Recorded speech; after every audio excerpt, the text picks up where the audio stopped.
Hello guys, मैं मुख्तार हसन, मैं रहमतुल्लाह। आप देख रहे हैं world real reaction YouTube channel. आपका हमारे इस चैनल पर दिल की अथाह से वेलकम। अगर आप देखना चाहते हैं इस तरह का रिएक्शन वीडियो तो हमारा चैनल जरूर सब्सक्राइब करें। उम्मीद करते हैं सब खैरियत से होंगे, यूं हंसते रहें, मुस्कुराते रहें। तो चलते हैं आज की वीडियो में। वीडियो का टाइटल है पाकिस्तानी बकलोल मिनिस्टर शेख रशीद अहमद रोस्ट है। देखते हैं तो वाकई में बकलोल देखते हैं कि टिब्रू भाई ने इसको किस तरह रोस्ट किया है, फिर देते हैं अभी अपना रोस्ट, अपना रिएक्शन।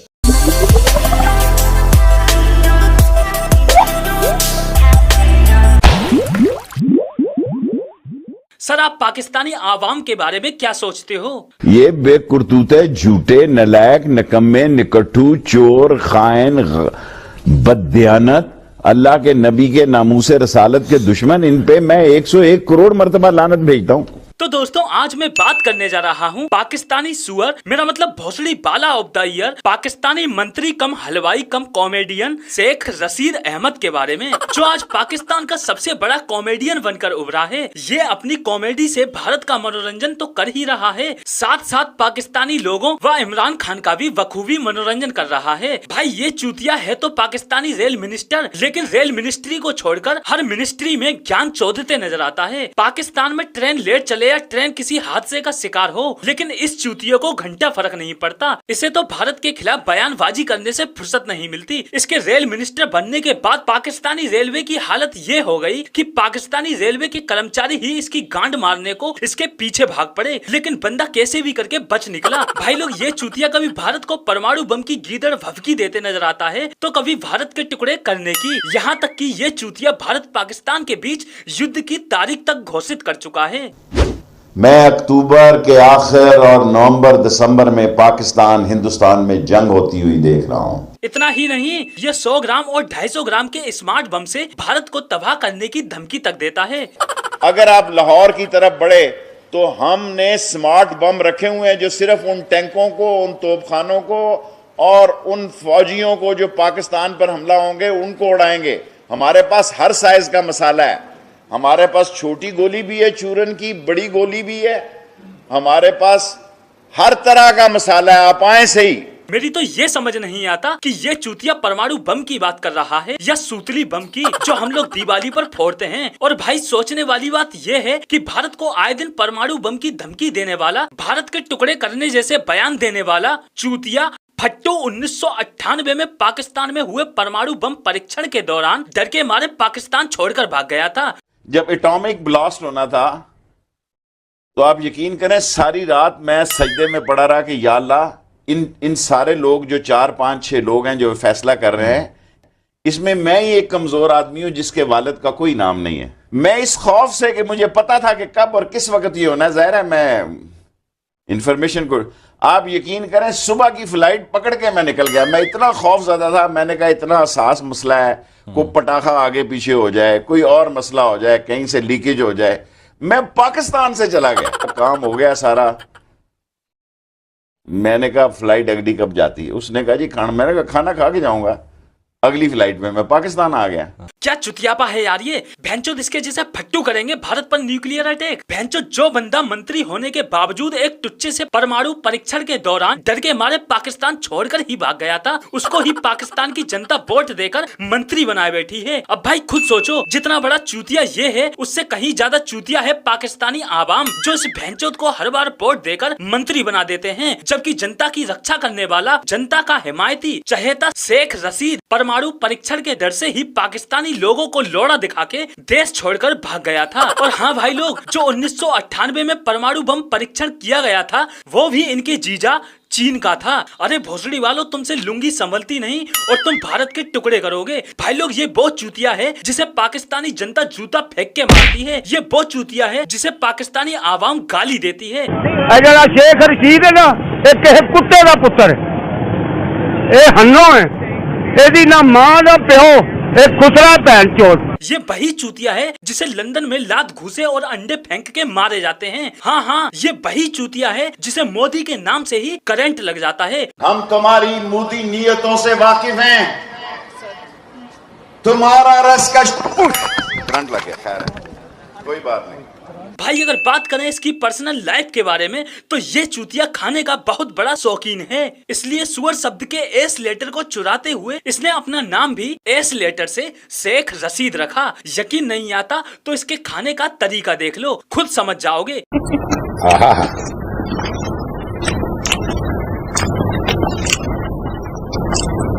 आवाजें भी तबातर के साथ आ रही हैं। हाँ जी।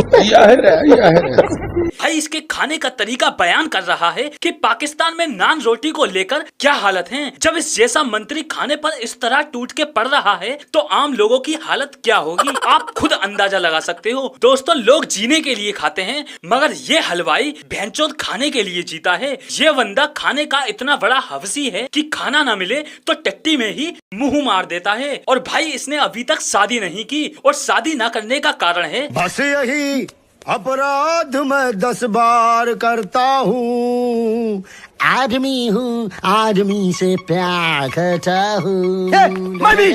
अगर इसकी निजी जिंदगी को करीब से देखें तो इसके समलैंगिक होने से पूरी तरह से मना भी नहीं किया जा सकता, क्योंकि इसका गुरुत्वाकर्षण बल लड़की की अपेक्षा लड़कों की तरफ ज्यादा रहता है। अपनी सियासी जिंदगी में शेख रशीद खुद कई बार अपने साबिक कायद मियां नवाज शरीफ को खुशी में चूम चुके हैं। नवाज शरीफ ने भी उनसे अपनी मोहब्बत का इसी तरह इजहार किया। भाई ये वो बंदा है जिसकी गांड पर फुंसी निकल आई तो ये शीशे के सामने बैठकर उस पर दवा लगा रहा था और तभी अचानक इसका खड़ा हो गया तो ये उसे देखकर बोला, अरे बैठ जा भाई बैठ जा, अपनी ही गांड है। बस यार, A square is equal to A plus B, ये सारा ए प्लस बी है, ठीक होगा इंशाल्लाह। ए प्लस बी समझती है ना जी, A square is equal to A plus B, ये 8वीं में मैंने पढ़ा था। तो दोस्तों आज के लिए बस इतना ही। वीडियो पसंद आए तो लाइक शेयर कमेंट जरूर कर देना और हमारे चैनल को सब्सक्राइब करना तो बिल्कुल ना भूलें, क्योंकि पाकिस्तान का बैंड बजाने की कसम खाई। तो जी वीडियो ही खत्म। पाकिस्तानी बकलोल शेख रशीद रोस्ट था ये, तो बड़े अच्छे तरीके से तिब्रू भाई ने इसको रोस्ट किया और इससे भी ज्यादा हो सकता था, लेकिन खैर बड़ा अच्छा, फिर भी बहुत अच्छा किया। भाई ये वो वाल बंदा है जो हर पार्टी फिरा हुआ है, इसका कोई एक पार्टी नहीं, इसका कोई एक दिन नहीं, कोई मजहब नहीं, कोई कुछ नहीं। ये नवाज शरीफ के साथ भी रहा, अपनी मोहब्बतें उधर भी शो करता रहा, ये जरदारी साहब के साथ भी रहा, उसको भी अपना बड़ा वफादार साबित करवाता रहा। ये अब इमरान खान के साथ, लेकिन इमरान खान को इसकी हकीकत का पता है। अब ये इमरान खान के हाथ में बड़ी बड़ी बढ़ के, ये है बढ़ के मारने जो करने के कर ये कख भी नहीं सकता, कुछ भी नहीं करता। ये रेलवे का मिनिस्टर बना तो आया दिन एक्सीडेंट, रोज ही एक्सीडेंट होते थे, वजह इनकी असेंबली नहीं संभाली नहीं जाती थी और ये इस काबिल ही नहीं था जो इनको ये दे दी गई थी, मतलब कि इसको ये पोस्ट। एक इसकी सबसे बड़ी बात यह है कि ये एस्टेब्लिशमेंट का खास बंदा है, क्योंकि इसके डायरेक्ट रब्ते एस्टेब्लिशमेंट के साथ होते हैं और एस्टेब्लिशमेंट ही से एमएलए बनवाती है। बल्कि इसको क्या, पाकिस्तान में जो भी एमएलए बनता है उसमें ज़्यादातर एस्टेब्लिशमेंट ही बनवाती है। उनको पता होता है कि हमने किसको किस तरह कहाँ यूज़ करना है, इसलिए हम पहले उनको एमएलए बनवा रहे हैं। उनका एक स्पेशल विंग, जैसे मैं पहले वीडियो में कह चुका हूँ। तो इंडिया के बारे में ये काफ़ी ज्ञान फैलता हुआ नजर आता है। इंडिया के बारे में कहता है कि हमें, मतलब इंडिया का हमारे पास हर किस्म का मसाला है, पाव के बॉम्ब है, हमारे पास स्पेशल वो बॉम्ब है जो सिर्फ इंडिया के लोगों ने ढूंढ कर पूरी वाम में से इंडिया के लोगों और इंडिया के टैंकों के लिए सिर्फ हमने रखे।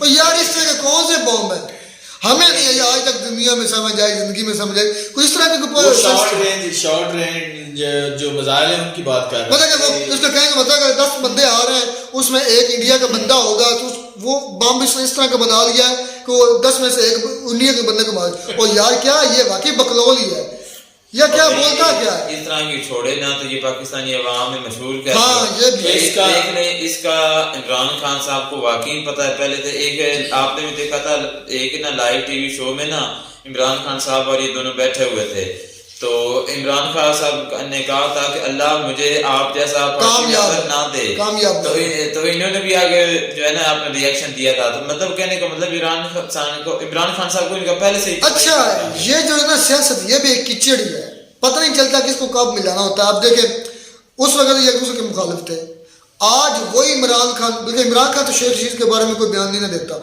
लेकिन शेख रशीद बढ़ चढ़ कर सिर्फ इमरान के नजरों में अच्छा बन गया, क्योंकि ये है हवाई शापर है।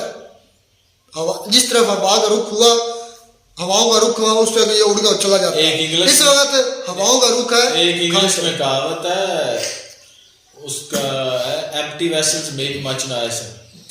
जो ये टोटली जो है ना शेख रशीद साहब पे बिल्कुल फिट बैठती है कि खाली बर्तन जो होते हैं ना ज्यादा आवाज निकालते हैं। बिल्कुल।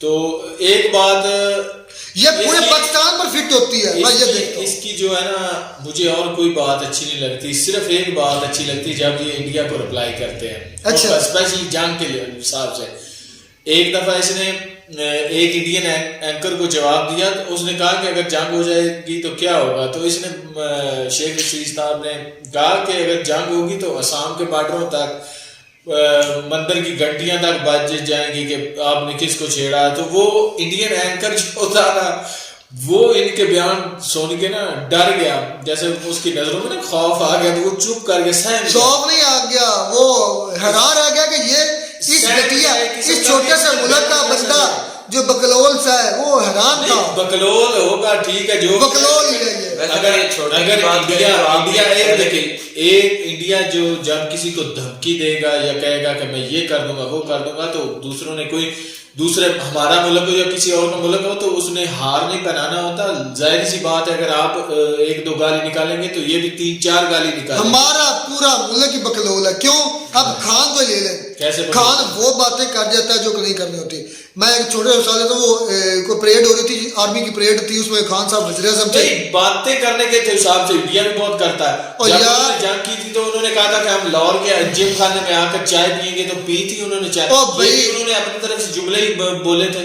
हमारे जो ज्यादा फट्टू है, ज्यादा नहीं तो वो कौन से नहीं ज्यादा फट्टू है, कौन से अरस्तू है जो अच्छा करते हैं उसको मुझे पहले का पता नहीं, मुझे पहले नहीं पता। मुझे ये बताओ इस वक्त हम कभी मोदी साहब के मुंह से पाकिस्तान का नाम सुनाओ, कभी एस जयशंकर के मुंह से नाम सुनाओ, कभी नितिन गडकरी के साहब से पाकिस्तान के नाम मुंह से सुनाओ, कभी योगी के, कभी जब भी पाकिस्तान को उन्होंने हिंट आउट करना होता है सिर्फ ये कह देते पड़ोसी मुल्क, वो गवारा भी नहीं करते हमारा नाम लेना भी। लेते हैं, नाम क्यों नहीं लेते? फिर तुमने पूरी तरह तकारीर नहीं सुनी। खैर बात यह है हमारी पूरे कंट्री के फट्टू ही हैं, बोलने वाले ज्यादा हैं, खाली है अंदर से खाली है लेकिन बाहर से बोलते ज्यादा है, करते कुछ भी नहीं। क्या किया आज तक हमने?